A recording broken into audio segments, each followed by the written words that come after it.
Turn over your laptop and remove the battery. Locate the hard drive panel, which can be identified by its symbol of 3 stacked disks, as shown on the image to the left.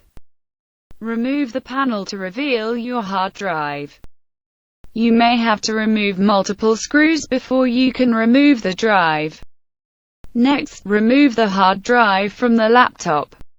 You may find your hard drive has a casing around it like the one on the left. If it does, undo the screws and remove it. Now we will fit the new hard drive. In this case I have a Crucial M550 solid-state drive.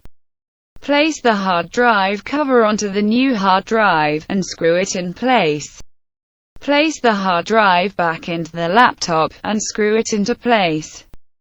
Screw the hard drive panel back on and push the battery back in. And there you have successfully installed a new hard drive.